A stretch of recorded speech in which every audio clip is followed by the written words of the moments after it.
Our play multiplier is 2. Right now on News Channel 6 at 11, a deadly shooting over the weekend leaves several teenagers in the hospital. What we know so far about the investigation. Also had a look at city leaders' plans for street lights, why you could be paying more. And the governor's race in South Carolina is heating up. We'll hear from the candidates as your News at 11 starts now. Live from Television Park, this is WJBF News Channel 6 at 11.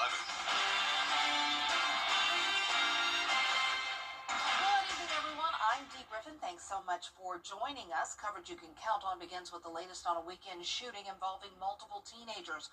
4 teens were shot, including a 14-year-old who was killed. This morning, police arrested 18-year-old Demetrius McClam. He's one of several now arrested in connection with this deadly shooting. Graham Lee has the latest on the investigation. Hours before the first day of school, a deadly shooting in Augusta. Multiple teens were shot, 1 killed, and 2 facing charges. It's just a stark reminder of the critical role that parents need to play, along with all of the community guardians, mentors, community leaders. This all unfolding around 5 p.m. Sunday at the Advanced Auto Parts store on Deans Bridge Road. 14-year-old DeAndre Howell was pronounced dead at the scene. The other 3 victims are in the hospital, ranging in age from 12 years old to 16 years old. Now, although we are constantly reaching out to the youth in our community, it's really going to start at home. And parents have to take an active role to what is going on. You need to know who your kids are with. You need to know where they are. You need to know what they're doing out at night. There is speculation on social media whether this is in relation to what some are calling the water boys. We asked the sheriff's office about this, and they confirmed it is. Some of the ones that were involved are some of the people that are out there selling water, sometimes on the street corners. We've dealt with them in a proactive manner, but there's a pro and a con to that too. 18-year-old Demetrius McClam and a 16-year-old who's hospitalized have been charged with murder. McClam has also had previous charges for obstruction and felony theft. That's why law enforcement says it's crucial to help teens get on the right path. A lot of teens that we deal with don't respect their own life, so if you don't respect your own life, how do you reach them to respect other people's lives? But our message to teens is that, if you live a life that is heading in the wrong direction because of your friends or others, then change the direction. It's still an active investigation, so investigators cannot confirm whether this was a targeted attack. And we'll have more on this developing story as it becomes available from investigators, so stay tuned. Time now for a first look at the weather, and Chief Meteorologist Jenna Petracci joins us now. And Jenna, I know I'm a mom, and I'll be dropping off my son in the morning for his first day of school, and a lot of parents are in the same shoes. Yep. What's the weather going to be like as we drop them off in the morning or they get on the bus? Yeah, very important this week, and of course it's not what some people were probably expecting. I know it's early August, and you're usually thinking extreme heat. Well, that's definitely not the case this week. We have much cooler temperatures than normal and a lot more rain than normal. You can see over the past 3 days, we're already seeing some places get to around 2 to 4 inches, especially from Edgefield County over down towards Sandersville. The rest of the CSRA, some places still stay pretty dry, especially our southeastern counties. Gloomy, but rainfall totals only up to around a ½ inch to 3/4 of an inch. Now, it's still going to be our western counties that have the highest chance of flooding. Now, overnight, we will see some scattered showers, and it's possible we could even have some minor flooding outside of this flood watch. But within this flood watch, that's we're expecting 1 to 3 inches and even some isolated amounts picking up over 3 inches of rain. Now, right now on Live Viper 6, you can see north of I-20, we're seeing scattered showers, a little bit of heavier rain here and there around the lake, and then down towards the south, we're also seeing rain around Sandersville and Wrightsville. Very damp outside on our Terry Liberal Hyundai Skyview cam looking at Washington Road. 20 degrees below average today. We topped off at 74. We're typically at 94 this time of the year, and we're currently in the mid-60s through low 70s. Augusta at 70, 68 in Aiken, and when you're headed out to school tomorrow morning, we will be around 66 degrees. I'll have more details on the forecast with a look at your future cast coming up. Back to you, Dave. All right, thanks so much. We'll see you in a few more minutes. Augusta is looking for more money to pay the light bill. It costs the city about $2 million more to operate street lights. Then it collects in fees. So Tuesday, city leaders will consider increasing rates. Residential customers would see a $25 increase. Business properties would go up $78. And for the first time, people who don't have lights on their streets would be charged a $60 fee. In our personal life, in our business life, we get bills come in, things go up in price. My house, my business, electric bill has gone up. We've been kicking the can down the road for the past 5-6 years on the street lights. We need to address it. We need to address it now. Commissioners are also looking at fee increases for the Augusta Urban District as well as Hephzibah and Blythe. The school bell rang today for 13 counties, including Columbia and McDuffie, as well as elementary schools in Richmond County. In Appling, North Columbia Elementary opened its doors for the first time since receiving a major renovation. Construction has been underway for the last 2 years there. It's one of several projects for schools in the district. We have Evans High School and Lakeside High School. A lot of work that's been going on there. We still have some work to do. We got another year or so through those construction projects. At Lakeside, we've got a number of new classrooms opening up in the Performing Arts Center. Absolutely beautiful and excited for the students to get in there and use that. All teachers have been given buttons they can push in case of emergencies. The district is also working on a new bell and mapping system that will go out to first responders starting next year. And Thompson Maxwell Elementary School welcomed students for the first time. The new school combines the old Maxwell and Thompson Elementary Schools. It features 2 safety-secured vestibules. Well, we want to be able to provide the most hands-on experiences for our students, but we also want to expose them to careers in science, technology, engineering, and mathematics. And we know that for that to happen, we have to do that exposure early on, which is why it was incredibly important for us to include the 4 labs in this building. Payne College students also started today. Everybody have a great year. Well, the race to become South Carolina's next governor is underway, and it's stacked with some of the state's most talked about Republicans. Caroline Yaffa breaks down who's in the race and how early tensions are already flaring. Red Cross of Georgia needs your blood. Blood donations are crucial for surgeries or medical emergencies. Now, according to the Red Cross, someone needs blood every 2 seconds. And while more than 60% of the population can donate blood, only 3% of those eligible actually do. You can donate if you are 17 years or older, weigh at least 110 pounds, and are in good health. You'll be in the chair for about 10 minutes. There is a brief moment of discomfort when the needle goes in your arm, but I mean, it's not painful.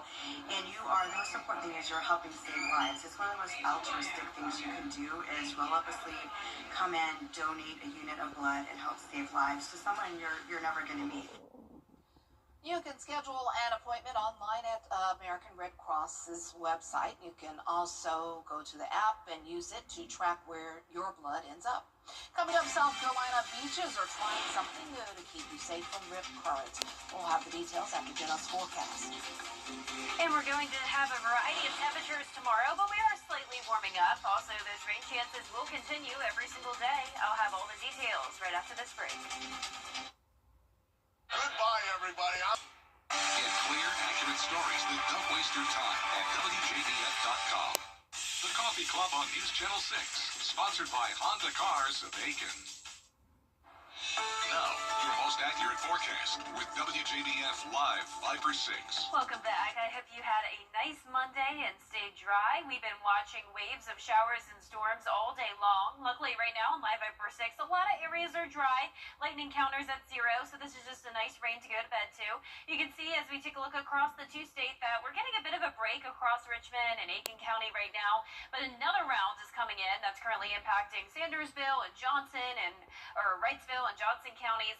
So this will continue overnight, very scattered in nature. And you can see on our Terry Lambert Hyundai Skyview cam, it's pretty damp outside with the cloudy skies. We're sitting at 70 degrees. Feeling like the mid-60s. It's a little chilly out there. You may need a jacket when you're headed out the door tomorrow morning.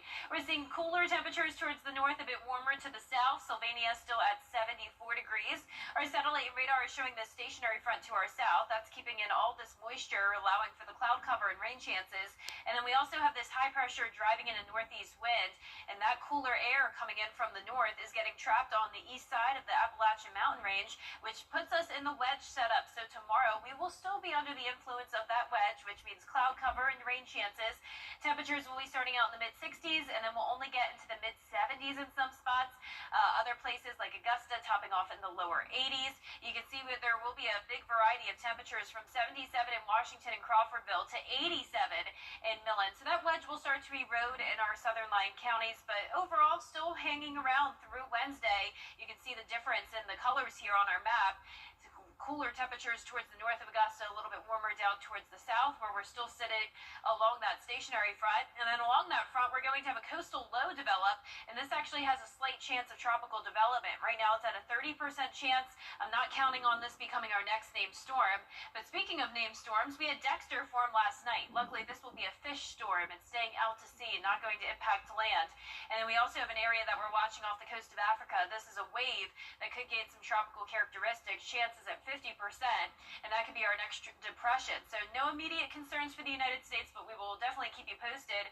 Rain chances are genuinely going down by this weekend, a 40% chance, but of course that really will depend on that area of low pressure. That could bring us some higher rain chances or lower rain chances depending on its intensity and where it starts to move. And also wanted to note that our almanac is not working for Augusta Bush Field, but for the most part we've seen around 1 to 2 inches so far for the month of August. So scattered showers will continue overnight, so when you're headed out the door tomorrow morning, especially north of I-20, you're going to want that rain gear with you. Cloud cover persisting throughout the day. Some breaks from the rain here and there, and then once we get into the evening, showers and storms will continue. So it's going to be a wet setup all this week. Rain chances are going to continue all the way into next week as well, and eventually we'll hit 90 degrees next Monday. And back to you, Dee. Okay, thanks so much. Currents are extremely dangerous and can be hard to spot, so one South Carolina town added something to its beach to help you be aware. Edisto Beach near Charleston installed rip current warning signs. The signs come with a scannable QR code that gives users real-time data on the conditions of the water. The app will categorize the rip current risk as low, moderate, or high and provide context regarding the conditions. No doubt in my mind, not just for kids, but like but anyone who's not such a strong swimmer or has moments of panic in the water, knowing the times when they're going to have the best and most relaxing beach and ocean to enjoy. The town plans to expand this system and make it more accessible to all residents and vacationers. Still ahead, a redrawing of congressional maps in Texas is shaping up to have impacts across the country. Details after the break. But first, the winning numbers for tonight's South Carolina lottery are Pick 3, 305, and Pick 4. Winning numbers 9051, and the Powerball is 2. We'll be right back. All this week, News Nation's on. Coming up, the heavy rain won't stop the North Augusta Yellow Jackets from getting practice in. Hear from their head coach on their senior leadership this season in sports.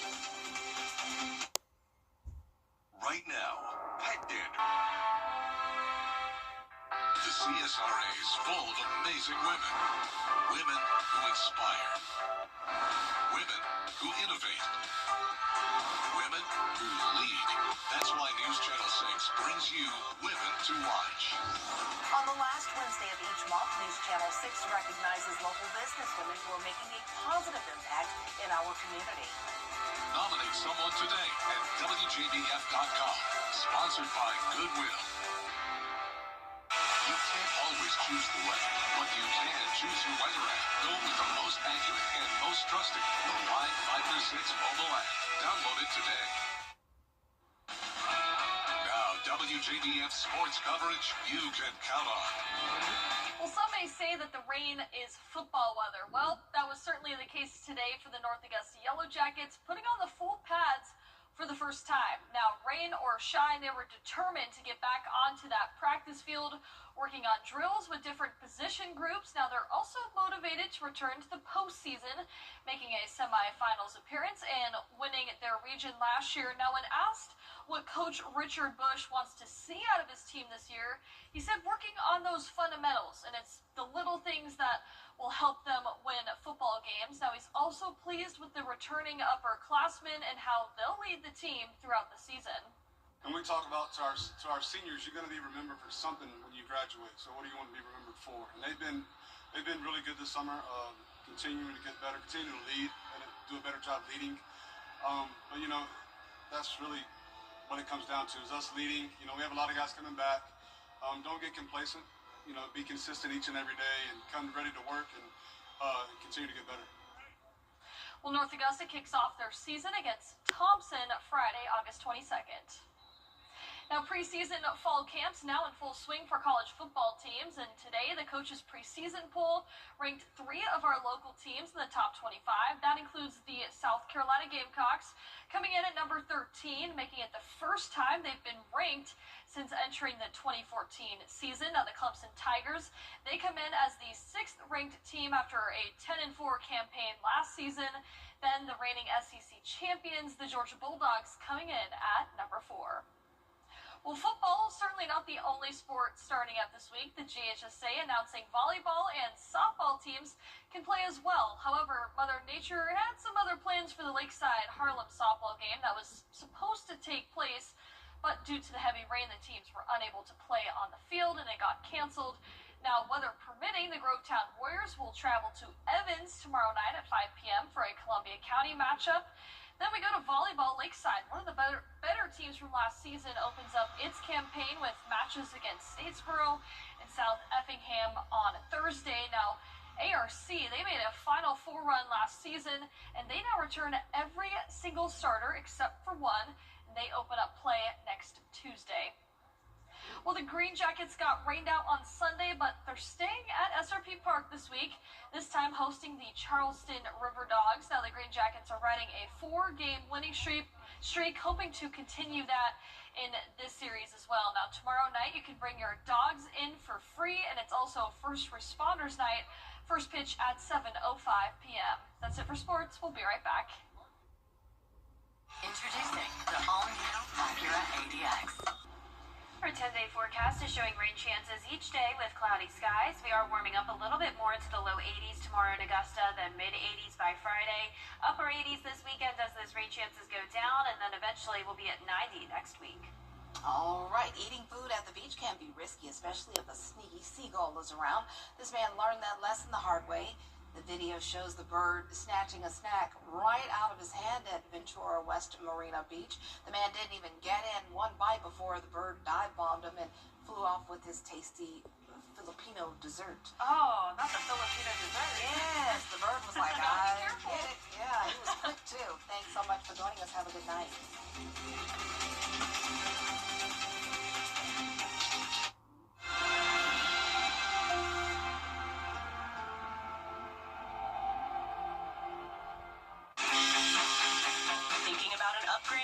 Now's the perfect time. At Queen City Home Store, trade in your old appliance and get $50 back. Plus, enjoy free haul away and free delivery on select items $5.99 and up. Get paid to upgrade. And with in-stock inventory, nobody gets it to you faster.